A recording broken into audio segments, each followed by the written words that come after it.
third time Team USA has reached the 100-point mark in each of its first two games of an Olympiad, joining the Dream Team in '92, and then we did it back in 2016. So Brian Windhorst joins us again, and we're all ridiculously envious of where he is standing.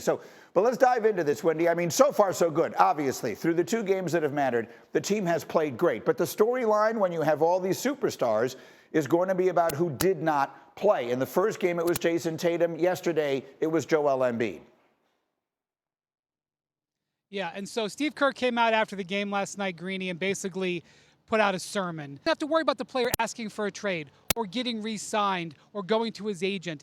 They are going to put out the lineups that can win. And against the South Sudan, who plays a very athletic, spread the floor, speed game without much size, Joel Embiid didn't make sense. Jason Tatum made more sense in a wing-heavy lineup. He's going to continue to do this. In fact, he announced Jason Tatum will be back out of the starting lineup, and Joel Embiid will be back in on Saturday when they play Puerto Rico in their final pool play game. He's just not focused on what the rest of the world is focused on. He said none of the social media reaction to the way they play matters. The only thing that matters is that they get victories. And I'm going to tell you right now, Steve Kerr is dropping aces. All of his game plans have been working. His lineup changes have worked.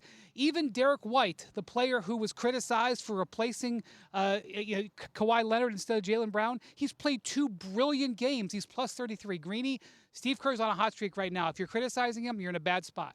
Absolutely, and it's worth pointing out, there are so many restrictions on what we can and can't show you and can and can't play you.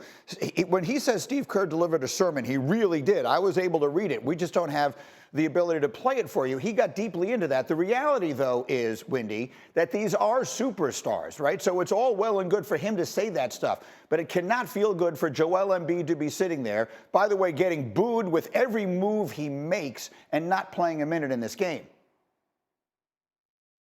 For sure. And look, Jason Tatum said this whole thing has been extremely humbling for him because he just won a championship. He just signed a $300 million contract. He just got on the cover of a video game. He gets to France and he gets benched. Joel Embiid, because he's not playing for the French, gets booed the moment he walks out of the locker room. Before he even gets on the floor, there's 27,000 fans at these games here.